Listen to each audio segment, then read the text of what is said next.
Welcome, folks. My name's Chris. I just purchased this 68 Mustang a few weeks back. I'm up here in Canada, so I'm going to have to put it in storage for the winter. I'm going to miss it. I only had a few days where I was able to enjoy it and take it for a few rides. It's a beautiful car. Has a 302 in it. I'm starting this video before I put it into storage, so perhaps some of the folks who join this channel or just watch the videos, you can put some stuff in the chat. You can let me know what you think about the things I should do with it. I feel like the first thing that I need to do here is to put some rims on it. These spoked wheels, they I don't know, they kind of they look okay on the car, but they don't really look that, you know, muscle car look. So, or they don't really give it that muscle car look. So I think that might be the first thing I do in the spring. Some people really like them, but I think we are going to have to change those. Another thing that I noticed on here was the previous owner.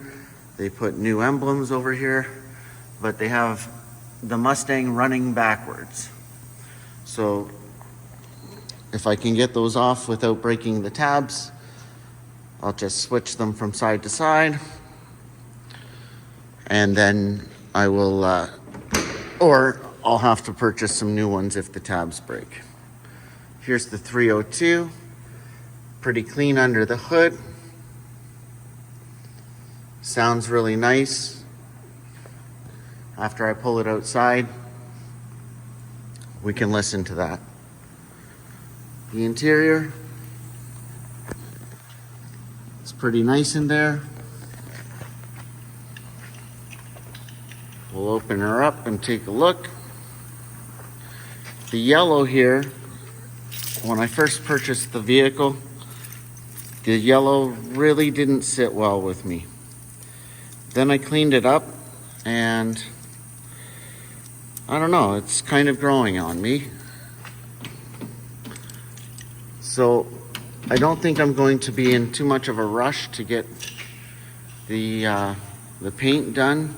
I really like the blues that they had back in the day with the racing stripes. I like the Boss hood, but I don't want to turn this car into a Frankenstein. So I do want to keep it as original as I can. I need to do a little bit of upholstery work down here on the driver's seat. This is actually a passenger seat. It doesn't have the lever here to push the seat back. It's on the other side. It's fairly clean inside here. Clock doesn't work. Heater controls are stiff. There are some things that do need to be done. Well, I'm going to close it up and bring it outside and we can listen to it.